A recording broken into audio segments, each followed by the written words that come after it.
Hello and welcome back our YouTube channel Political Mantra. और आज हम लोग कर रहे हैं यूसी नेट पेपर 1 के पार्ट नंबर 5 का जो सेक्शन चल रहा है, यूनिट 9 इन्वायरमेंट सेक्शन। इसमें हम लोग क्वेश्चन कर रहे हैं 2018 से लेकर 2025 तक के। और जो हम लोग सीरीज चल रही है वो इस तरीके से कि जो प्रीवियस ईयर क्वेश्चन आए हुए हैं जिनसे आपका क्वेश्चन का एक्सप्लेनेशन के साथ में आपको डिस्कशन किया जाए, और क्वेश्चन को आप सॉल्व भी कर सकते हैं एज अ वीडियो रनिंग में भी पॉज करके आप आंसर भी दे सकते हैं। और ये आपका होगा कॉन्सेप्ट एंड फैक्ट के साथ होगा। जिस क्वेश्चन में फैक्ट होगा उसको आपको सामने आपका डिस्प्ले होगा, उसको आप नोट्स भी कर सकते हैं।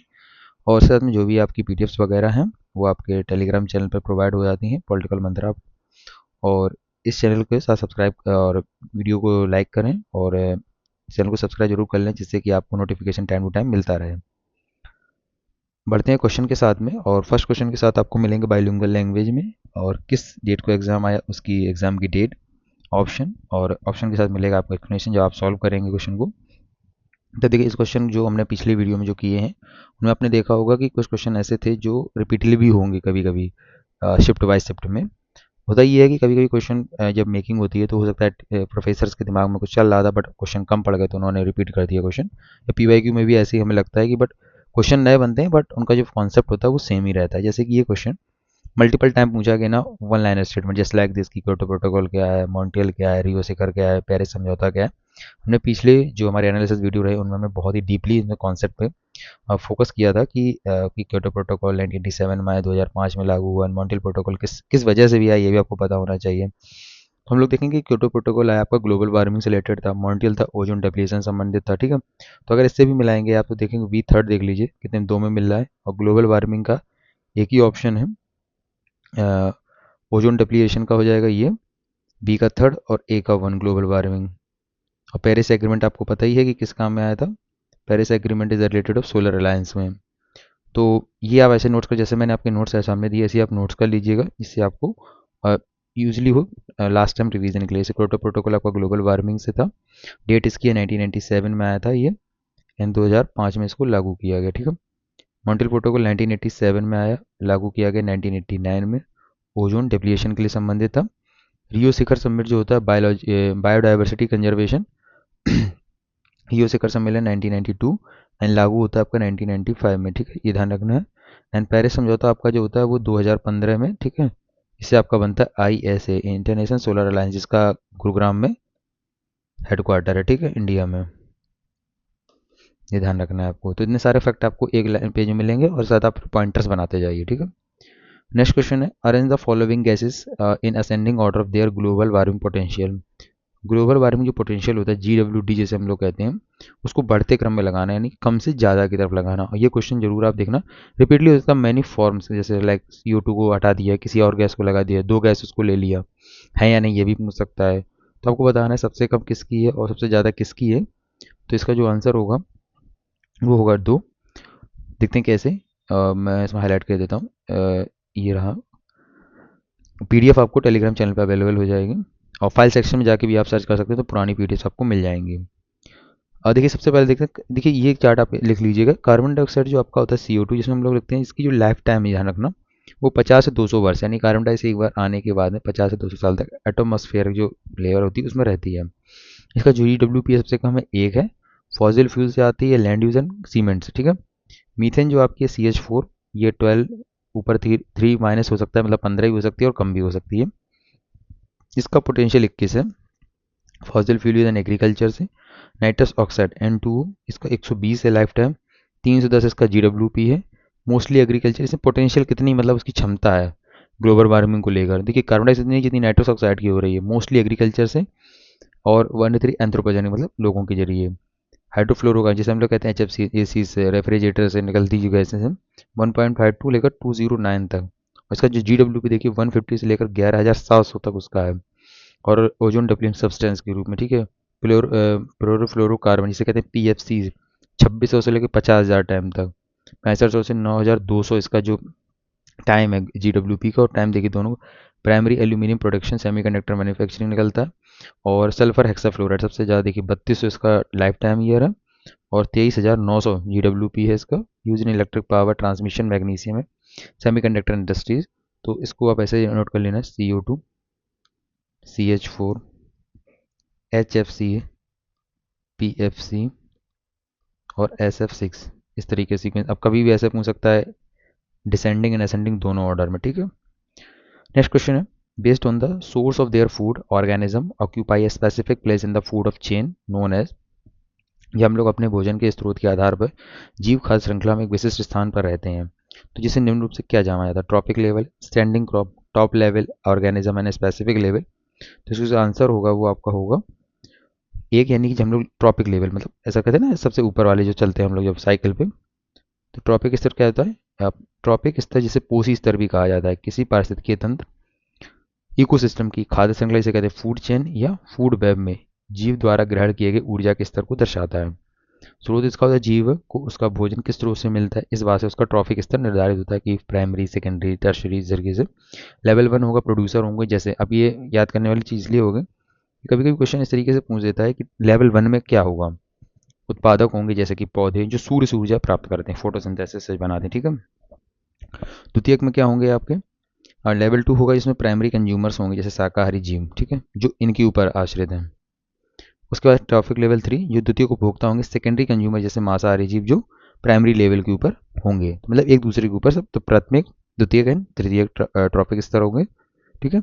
ये कुछ चार्ट्स है जो आपको बहुत हेल्पफुल करेगा समझने में। देखिए ये बेसिक लेवल पे हो जाएगा, ठीक है, सबसे नीचे। उसका जब हम लोग फोटोसिंथेसिस प्राइमरी प्रोड्यूसर जब निकलेंगे तो देखेंगे आप सॉइल डिकम्पोजर्स हैं ये, ठीक है। ये सीक्वेंस है ना एक सर्कुलेशन मॉडल पे है, ये है, उसके बाद में ये है प्रोसेस, फिर प्रोसेस के बाद हर्बीवोरस प्राइमरी कंज्यूमर्स, उसके बाद omnivorous and the top carnivorous, ठीक है, टर्शरी कंज्यूमर्स। तो प्राइमरी, सेकेंडरी एंड टर्शरी, फिर इनके टाइप दिए हाइड्रोट्रॉफ्स, ऑटोट्रॉफ्स एंड हेटरोट्रॉफ्स, ये सारे दिए गए, ठीक है। इसमें बेसिक सारी ये डिकम्पोजर जब बाद में फिर ये कंपोजिंग होगी ना चीज़ें खत्म होने के बाद फिर से वही, तो ये सीक्वेंसिंग आप ऐसे नोट कर लेना, सोयल डिकम्पोजर्स होते हैं, फोटोसिंथेसिस, हर्बीवोरस, ओमनीवोरस या कार्निवोरस एंड टॉप कार्निवोरस, ठीक है। नेक्स्ट क्वेश्चन, निम्नलिखित में से कौन प्राथमिक वायु प्रदूषक नहीं है आपका, यानी कि प्राइमरी, देखिए प्राइमरी पॉइंट दो प्रकार के, primary and secondary air pollutant होते हैं। इसमें पूछा कौन सा प्राइमरी में आपका नहीं होगा, तो आपको जो O3 है, इसे हम लोग कहते हैं क्या, ओजोन लेयर, वो आपका प्राथमिक नहीं होगा। देखते हैं कैसे, और ये क्वेश्चन आपका आया था यूसीनेट के 22 अगस्त के एग्जाम में आया था, शिफ्ट 1 में। देखते हैं कैसे। ओजोन जो आपकी O3 गैस है एक द्वितीय सेकेंडरी एयर पोल्यूटेंट में आ जाएगी, प्राथमिक नहीं है। जैसे प्राइमरी कौन कौन से आते हैं, देखिए प्राइमरी वो होते हैं जो सीधे उत्सर्जन यानी सोर्स से डायरेक्टली आ रहे हों, जैसे कार्बन मोनोऑक्साइड CO, गाड़ियों के धुएं से निकलने वाला अपूर्ण इनकम्प्लीट कंबंशन उसे उत्सर्जित हो। नाइट्रोजन ऑक्साइड जो आपकी होती है NO, उचित तापमान पर दहन प्रक्रियाओं के द्वारा जैसे वाहनों के इंजन से सीधे उत्सर्जित। फिर सल्फर डाइऑक्साइड SO2 कोयला जलाने और औद्योगिक प्रक्रियाओं से सीधे उत्सर्जित होते हैं। तो इस तरीके जो आपके प्राइमरी में है कार्बन मोनोऑक्साइड, नाइट्रोजन ऑक्साइड और सल्फर डाइऑक्साइड। द्वितीयक वायु प्रदूषक तो जो सेकेंडरी एयर पोल्यूटेंट होगा जो आपका, वो प्राथमिक प्रदूषकों और अन्य प्राकृतिक घटकों के बीच रासायनिक प्रतिक्रिया, मतलब प्राइमरी जो होंगे उसी से निकलेगा। इसे कहते हैं ओजोन, जैसे O3 हो गया, ओजोन एक द्वितीयक प्रदूषक है। यह मुख्य रूप से सूर्य के प्रकाश की उपस्थिति में नाइट्रोजन ऑक्साइड NOx और वाष्पशील कार्बनिक कार्बनिक और VOCs के जटिल रासायनिक प्रतिक्रियाओं के माध्यम से बनती है। तो ध्यान रखना है किसके किसके प्रोसेस है, जो हमारे प्राथमिक हो गए और वाष्पशील VOC जिसे हम लोग वॉलेटाइल ऑर्गेनिक कंपाउंड के जरिए बनती हैं चीज, ठीक है। नेक्स्ट क्वेश्चन है, arrange the following themes of substantive development goals according to their goal numbers of increasing order. देखिए है क्या, हम लोग सस्टेनेबल डेवलपमेंट तो पहले भी हमने लोगों ने सोचा था कि क्वेश्चन मल्टीपल रिव्यूज हो रहे हैं। अभी देखेंगे एक क्वेश्चन और मिलेगा आपको शिफ्ट में कि सतत जो विकास लक्ष्य थे उनको बताना है आपको in the increasing order. Gender equality, zero hunger, peace and justice, climate action and quality education. तो देखेंगे इसमें आंसर जो होगा आपका एक होगा, यानी सबसे पहले हम लोग जीरो हंगर की बात करते हैं, SDG 2 है यानी कि sustainable development goal 2, quality education SDG 4, gender equality SDG 5, climate action SDG 13 and peace and justice SDG 16। इसका सीक्वेंसिंग जिस प्रकार से है कि 17 गोल्स हैं, 169 टारगेट है, 4073 इवेंट है, 137 पब्लिकेशन है, 8542 एक्शंस हुए इसमें।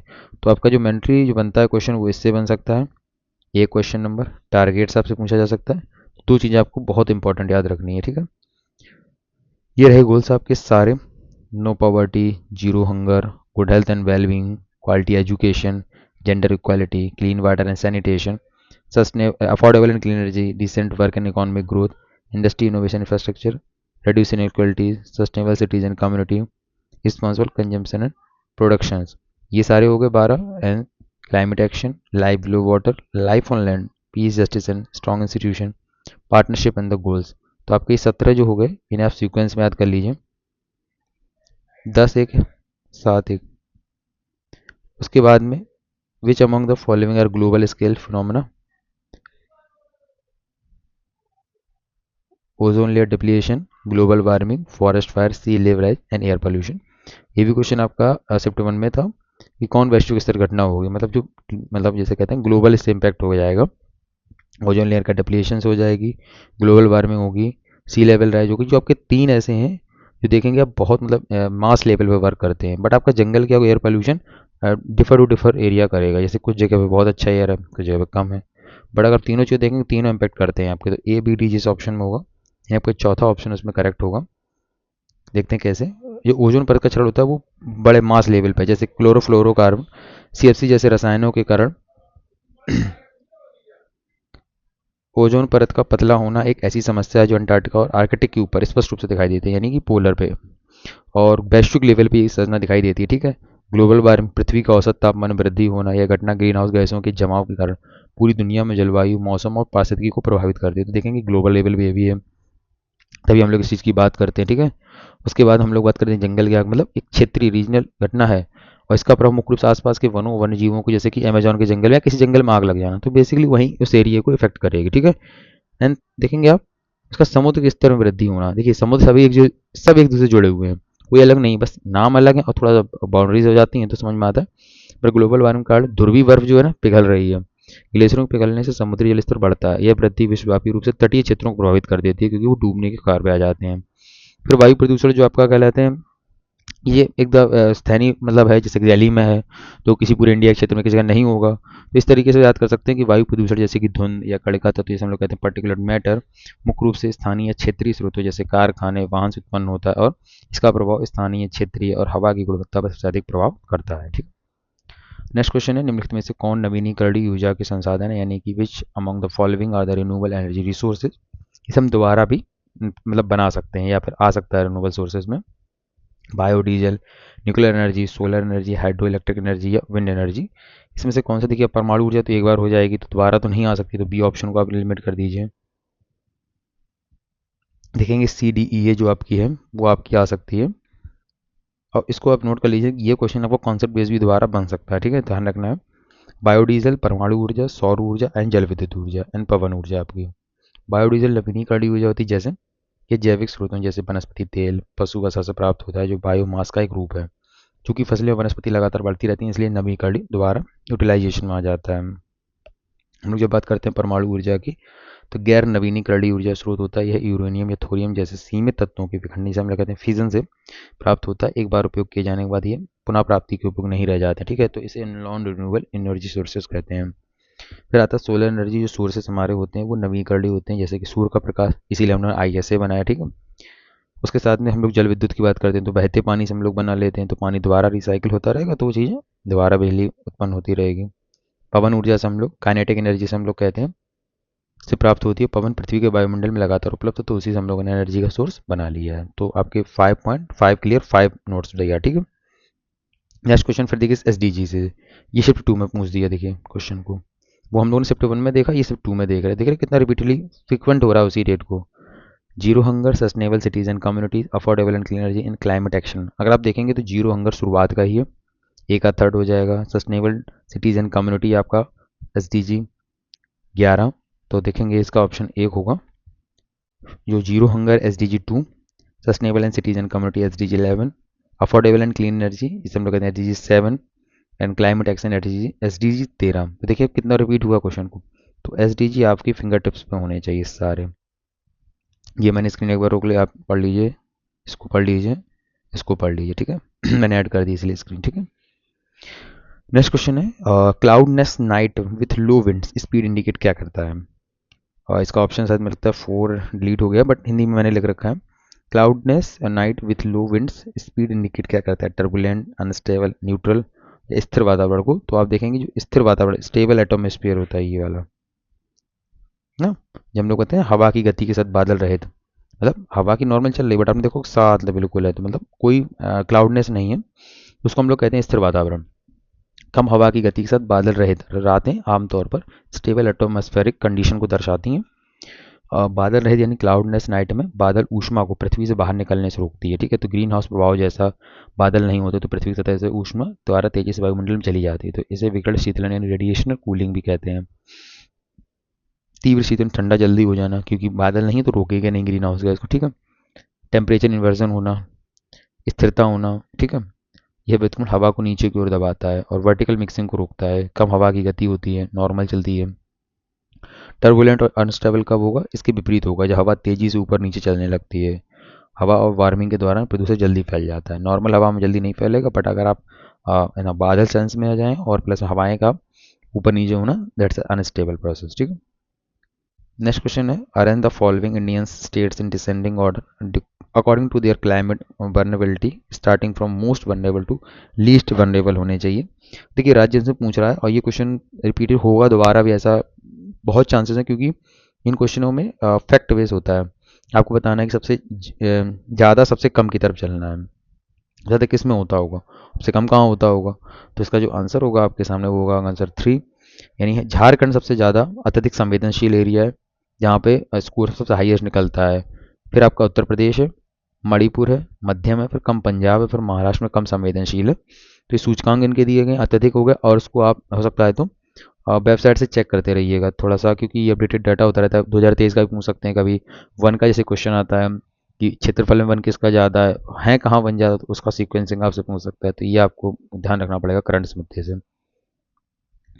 विच of the following agencies launch the international environmental education programme, किस एजेंसी ने अंतर्राष्ट्रीय पर्यावरण शिक्षा का कार्यक्रम शुरू किया है, तो इसका जो आंसर है वो आंसर की एन टी ने आंसर की ने यूनेस्को एंड यूएनईपी दिया है। दोनों इसके आंसर होंगे जो अंतर्राष्ट्रीय शिक्षा को बढ़ावा देते हैं in the sense of education and environment. International environmental education programme जिसे कहते हैं आईईईपी की शुरुआत यूनेस्को द्वारा की गई। अंतर्राष्ट्रीय पर्यावरण शिक्षा कार्यक्रम यह 1975 में लॉन्च किया गया था। सहयोग है यूएनईपी के सहयोग से चलाया जाता है। ठीक है, इसका मुख्य उद्देश्य दुनिया भर में पर्यावरण शिक्षा को बढ़ावा देना, पर्यावरण जागरूकता बढ़ाना और सतत विकास के लक्ष्य शैक्षिक संसाधन भी विकसित करना है। क्योंकि हमारे जैसे आप देखेंगे जो हमारे यहाँ पे चैप्टराइजेशन भी इसलिए ऐड किया गया एनवायरनमेंट का पेपर भी होते हैं कई जगह पे, मतलब 1 घंटे क्लास भी डेली का असाइन की जाती है, तो पर्यावरण के लिए आपकी जागरूकता को बढ़ावा देना। जो 1972 का स्टॉकहोम कन्वेंशन था की सिफारिशों के बाद 1975 में बेलगेट कार्यशाला के दौरान यह कार्यक्रम अस्तित्व में आया। तो जो आपका यूएनईपी का जो प्रोग्राम है इन्वायरमेंट एजुकेशन का, वो आया 1975 में, और किसके बैकग्राउंड से आता है तो 1972 का स्टॉकहोम कन्वेंशन से। ठीक है, नेक्स्ट क्वेश्चन है, विच among the following fuels produces least amount of suit particles during combustion, ऐसा इसमें से कौन सा है जो सबसे कम मात्रा में काले काले जिसे कहते हैं ना सूट पार्टिकल्स निकालता है। और देखते जाना कि क्वेश्चन कहाँ कहाँ से आ रहा है, क्योंकि मैंने सारे टाइप करवा दिए, अब मुझे बोलना ना पड़ा इस चीज़ के लिए, बट आप पढ़ सकते हैं, मैंने सारे बाइलिंगुअल कर दिया है इसीलिए आपके लिए। तो वीडियो को लाइक जरूर कर दीजिएगा क्योंकि आपके लिए इतनी मेहनत हो रही है। हाँ, हो सकता है कि वॉइस का कभी कभी इशू हो, बट आगे से आपकी धीरे धीरे चीज़ें सही हो जाएंगी। Petrol, kerosene, diesel and compress natural gas हम लोग सीएनजी कहते हैं, तो इसका आंसर होगा सीएनजी। इसीलिए हम लोग सीएनजी को यूज़ करने लगे थे। सीएनजी CH4 सीएनजी मुख्य रूप से मीथेन से बनी होती है, जिसमें कार्बन का अनुपात सबसे कम और हाइड्रोजन का अनुपात सबसे अधिक होता है। ठीक है, कंप्रेस्ड होती है। चूंकि ये गैस है, ये हवा के साथ बहुत अच्छी तरह मिल जाती है, जिससे इसका पूर्ण दहन हो जाता है। ठीक है, पहली बात। पूर्ण दहन के कारण इसमें ना के बराबर होता है, क्योंकि जब कंप्लीट हो जाएगी तो इसका कालिक जिसे हम लोग कहते हैं पर्टिकुलर मैटर वगैरह या कण नहीं निकलेंगे, इसलिए स्वच्छ ईंधन माना जाता है। फिर डीजल क्या होता है, अपूर्ण दहन करता है। डीजल में लंबी श्रृंखला वाले हाइड्रोकार्बन होते हैं, ये अपूर्ण दहन के कारण सबसे अधिक मात्रा में कालिक और काला धुआं इसे कहते हैं पर्टिकुलर मैटर छोड़ता है। तो पहला सीएनजी सबसे कम या पूरा ही निपटा देता है, मतलब पूरा ही कंबशन खत्म कर देता है, बट डीजल ऐसा नहीं करता है। और कैरोसिन और पेट्रोल ये भी तरल हाइड्रोकार्बन है, हालांकि पेट्रोल डीजल की तुलना में कम कालिक छोड़ता है, लेकिन सीएनजी की तुलना में इसका प्रदूषण स्तर काफी अधिक होता है। ठीक है, कैरोसिन, पेट्रोल और आपका diesel. Next question, I irritation is the common phenomena during smog, it is mostly caused by, अब स्मॉग के दौरान आंखों में जलन होना एक आम बात है, ये मुख्यतः किसके कारण हो सकती है, फॉर्मल्डिहाइड, पेरोक्सिटिल नाइट्रेट, ओजोन या एक्रोलिन के द्वारा। तो पूछ रहा है आपसे किसके द्वारा हो सकती है, तो आंसर होगा आपका सेकंड यानी A B D. A B D का मतलब यहाँ ओजोन छोड़ के बाद बाकी सारे ऑप्शन हो जाएंगे। एक कॉमन सेंस भी लगा सकते हैं, ओजोन तो नहीं होगा, बट क्योंकि वो सेकेंडरी सोर्सेज में भी आ जाता है एक प्रकार से। तो स्मॉग विशेषकर फोटोकेमिकल स्मॉग जिसे हम लोग कहते हैं, आंखों में जलन पैदा करने वाला मुख्य कारक इसे कहते हैं फॉर्मल्डिहाइड पेरोक्साइड है, एसिटिल नाइट्रेट, इसे पैन हम लोग कहते हैं। शॉर्टकट भी कभी पूछ सकता है, फुल फॉर्म पूछा गया है, पैन का फुल फॉर्म बताइए। और एक्रोनिन होता है पेरोक्साइड एसिटाइल नाइट्रेट। ये फोटोकेमिकल स्मोक का एक प्रमुख यानी द्वितीय प्रदूषक सेकेंडरी पोल्यूटेंट होगा। यह एक शक्तिशाली लैक्रीमेटर जिसका अर्थ है आंसू लाने वाला एजेंट होता है, आंखों में तीव्र चलन का मुख्य कारण माना जाता है। ठीक है। फॉर्मल्डिहाइड यह एक एल्डिहाइड है जो हाइड्रोकार्बन के ऑक्सीकरण से बनता है। ये आंखों, नाक और गले के लिए इरिटेटिंग का काम करने लगता है। तो फॉर्मल्डिहाइड हो गया, पेरोक्सिटिल नाइट्रेट हो गया आपका, पेन और एक्रोलिन यह भी एक एल्डिहाइड होता है। असम तरफ हाइड्रोहाइड मतलब केमिस्ट्री में हम लोग पढ़ते हैं बॉन्ड वगैरह में तो पता चलता है। ये फॉर्मल्डिहाइड की तुलना में आंखों के लिए और भी अधिक तीव्र जलन पैदा करने वाला होता है। यह डीजल के धुएं और सिगरेट के धुएं में भी पाया जाता है आपका एक्रोलिन। तो आपके 3 हो गए, जैसे आंखों में problem, pain, formaldehyde and acrolein. ठीक है। नेक्स्ट क्वेश्चन है जो आपका इंटरनेशनल टेरिटरीज हुई थी उनका की ऑब्जेक्टिव क्या है। ये भी क्वेश्चन आपका रिपीट होगा बट डेफिनेटली शिफ्ट अलग अलग होंगी। बट इन क्वेश्चन का ये रहता है रीजन कि आपको एक अगर पता है या दो पता है तो आपका क्वेश्चन सॉल्व जल्दी हो जाता है। जैसे कि आपका ब्रुटलैंड रिपोर्ट किससे आई, monetary concern, Sendai framework, Beijing declaration किस चीज़ के लिए आई। देखेंगे ब्रुटलैंड हम लोग पढ़ते हैं साझा भविष्य के लिए। तो आप देखेंगे एक ही ऑप्शन इसमें ऐसा आ रहा है जो आपको मिलेगा। देखें कितना इजी हो गया। सेंडाई फ्रेमवर्क जो सबसे ज़्यादा हम लोग पढ़ते हैं इसको, ब्रुटलैंड रिपोर्ट को हो गया, हमारा कॉमन फ्यूचर रिपोर्ट आई थी, ये तो पता ही था। बीजिंग डिक्लेरेशन याद कर लीजिए, पुरुषों और महिलाओं की समानता, equality between man and women. Monterey समझौता जो आपका तो विकास के लिए वित्त पोषण डेवलपमेंट यानी फाइनेंसिंग फॉर डेवलपमेंट। और सेंडाई फ्रेमवर्क आपदा जोखिम को, डिजास्टर रिस्क को रिड्यूशन करना in the Sendai framework. Monterey सहमति आपका विकास के लिए वित्त पोषण यानी फाइनेंसिंग फॉर डेवलपमेंट। बीजिंग घोषणा आपका रहेगा पुरुषों और महिलाओं की समानता लाना यानी ब्रुटलैंड रिपोर्ट हमारा साझा भविष्य। ये चारों आप नोट करिए, इसके साइड में आप ये चीज़ लिख लीजिए तो आपका नोट्स रेडी हो जाएगा। ये चीज़ें करनी पड़ेंगी क्योंकि आपको एग्जाम में पास होने के लिए तो मैंडेटरी ही ये होगा। ये सेंडाई फ्रेमवर्क आपका 2015 से 2030 में डेट भी दे दी। ये संयुक्त राष्ट्र द्वारा अपनाया गया एक प्रमुख समझौता जिसका उद्देश्य आपदा जोखिम न्यूनीकरण जिसे कहते हैं DRR मतलब डिजास्टर रिड्यूस रहेगा। यह आपदाओं से होने वाले नुकसान को कम करने पर केंद्रित रहेगा। ठीक। मॉन्टेरी समझौती 2002 में मेक्सिको के मॉन्टेरी में आयोजित विकास के लिए वित्त पोषण पर अंतर्राष्ट्रीय सम्मेलन का परिणाम था। यह मुख्य रूप से फाइनेंसिंग फॉर डेवलपमेंट और अंतर्राष्ट्रीय सहायता पर केंद्रित था। ठीक है। और बीजिंग घोषणा आपका 1995, ये महिलाओं पर चौथा विश्व सम्मेलन था। इसका मुख्य एजेंडा लैंगिक समानता और महिलाओं के लिए सशक्तिकरण को बढ़ावा देना था। फिर आता है ब्रुटलैंड रिपोर्ट आपकी WCED द्वारा जारी। इस रिपोर्ट का शीर्षक जिसे हम लोग कहते हैं अवर कॉमन फ्यूचर। इसी रिपोर्ट ने पहली बार सस्टेनेबल डेवलपमेंट की बात की। तो अगला बार पूछ सकता है कि सस्टेनेबल डेवलपमेंट, तो क्वेश्चन आपका यहाँ से बन सकता है कि sustainable development in the Brundtland report and our common future. ठीक है। 1987। Next question, are in the following state in ascending order according to their under forest cover. वही बताया कि राज्यों से भी आपसे क्वेश्चन पूछ रहा है कि उनके वन क्षेत्र के अनुसार आरोही क्रम में व्यवस्थित करें। आरोही का मतलब हो गया कम से ज़्यादा की तरफ चलना है, सबसे ज़्यादा कहाँ पाए जाएंगे वो, सबसे कम कहाँ पे हम। तो इसका जो आंसर होगा आपका 2 होगा, यानी कि 2 का मतलब यहाँ हो गया सबसे ज़्यादा मध्य प्रदेश में, महाराष्ट्र वन क्षेत्र कम है, मतलब सबसे कम नहीं है बट ऑप्शन के हिसाब से अगर देखेंगे तो ये हो जाएंगे। देखेंगे आप महाराष्ट्र में आपके जो है वो है 50,798 और मध्य प्रदेश में आपका है 77,493। पर फिर भी मैं याद देता हूँ एक बार, आप गूगल करेंगे इसकी जो ऑफिशियल वेबसाइट होती है फॉरेस्ट की, वो आपको डेटा देगी कि करंटली में सभी कितने लिस्ट हैं, वो आपने खुद आप नोट करेंगे। इस काम को आपको होमवर्क के रूप में दे रहा हूँ, आप नोट जरूर करेंगे। मध्य प्रदेश, अरुणाचल प्रदेश, छत्तीसगढ़, उड़ीसा और महाराष्ट्र। ठीक है।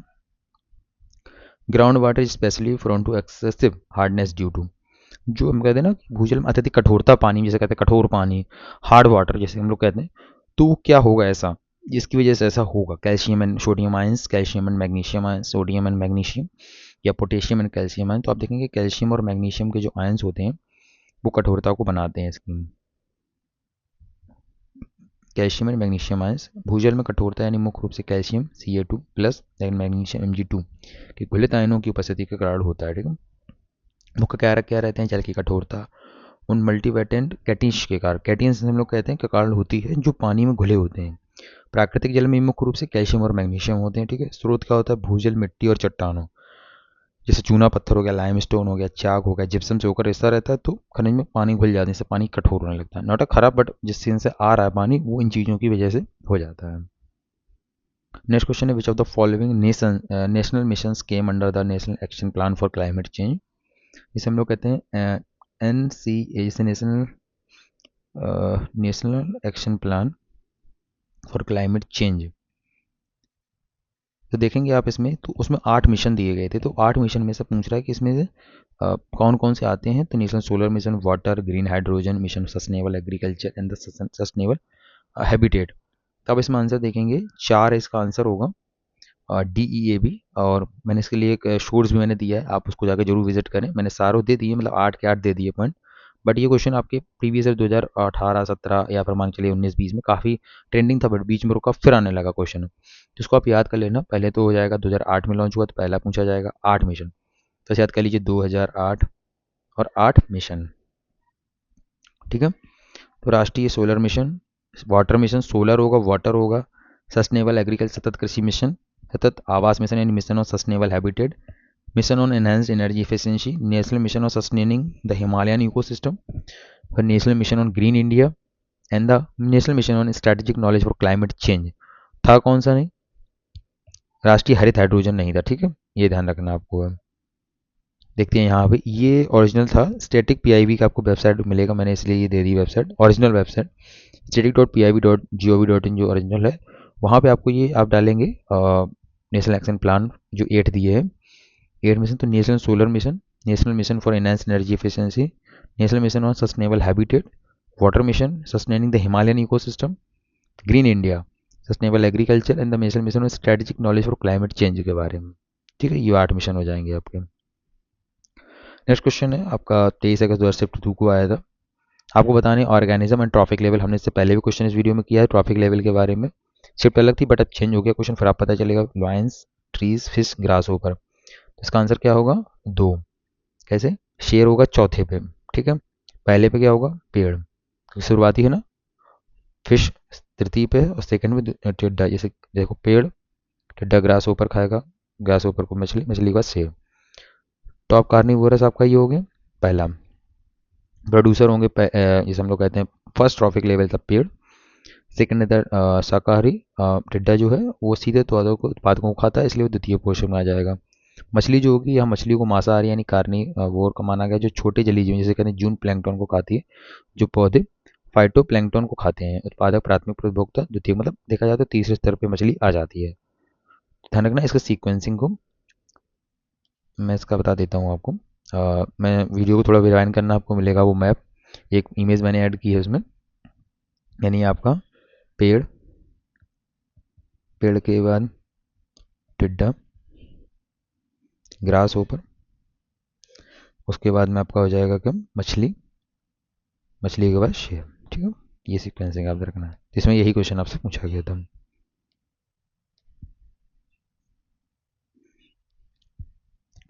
The amount of rainfall required to saturate the soil is known as, यानी मिट्टी को संतृप्त करने के लिए आवश्यक वर्षा की मात्रा को क्या कहा जाता है? फील्ड कैपेसिटी, यानी मिट्टी को एक नॉर्मल करना, तो soil moisture content, soil moisture deficit या विल्टिंग कोफिशिएंट। तो आपका जो होगा वो होगा सॉइल मॉइस्चर डिफिशिएंट, जो होता है आपका मिट्टी की नमी की कमी का, जो उसको करने के लिए, संतृप्त करने के लिए आता है। इसे कहते हैं क्षेत्र क्षमता, फील्ड कैपेसिटी तक मिट्टी को अपनी क्षेत्र क्षमता तक वापस लाने, यानी कि उसे बराबर बैलेंस करने के लिए जितनी वर्षा पानी की आवश्यकता होती है, हम लोग कहते हैं सॉइल मॉइस्चर डिफिशिएंट कहा जाता है, मिट्टी की नमी की कमी कहा जाता है। सॉइल मॉइस्चर डिफिशिएंट SMD उस मानी मात्रा को दर्शाता है जो मिट्टी कम है। वैज्ञानिक रूप से यह क्षेत्र फील्ड कैपेसिटी और वर्तमान मिट्टी की नमी, करंट सॉइल मॉइस्चराइजर के बीच अंतर करता है।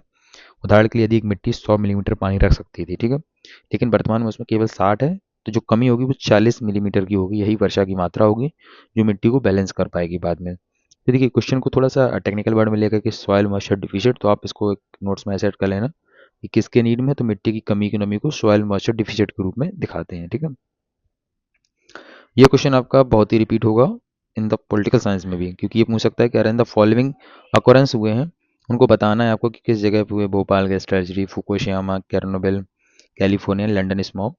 तो इसमें आपका 3, तो कैलिफोर्निया स्मॉग हुआ था 1943 में हुआ था, लॉस एंजलिस में पहला हुआ फोटोकेमिकल स्मॉग, सबसे पहले दौर में आया। फिर लंदन स्मॉग आया 1952 में आया। भोपाल कैजेटी 1984, इसी वजह से 1986 में हमारे क्या बना, पर्यावरण जो बना हमारा एक्ट बना उसके लिए। केरनोबिल जो आपका था 1986 में, और फुकुशियामा 2011। अब इसके देखिए लॉस एंजलिस से रिलेटेड ये घटना लंडन स्मॉग में भी यही सेम लगभग हुई थी, बट जो आइसोसाइनाइड का, जो मिथाइल आइसोसाइनाइड का जो रिसाव हो गया था भोपाल में, उससे रिलेटेड है। जो केरनोबिल था पहले था रूसी संघ में, अब यूक्रेन में पहुंच गया है। 1986 में घटना होती है। और 11 मार्च 2011 को जापान में भूकंप और सुनामी का फुकुशिमा दाइची परमाणु संयंत्र में दुर्घटना हुई थी। तो जो रिएक्टर थे उनकी वजह से ये सब प्रॉब्लम हुई। तो रिएक्टर वाले सारे हैं ये, 3 रिएक्टर के हो गए और 2 आपके लंदन स्मॉग कैलिफोर्निया स्मॉग हो गए। तो अपडेट जरूर नोट करके रखना है इसको, ठीक है।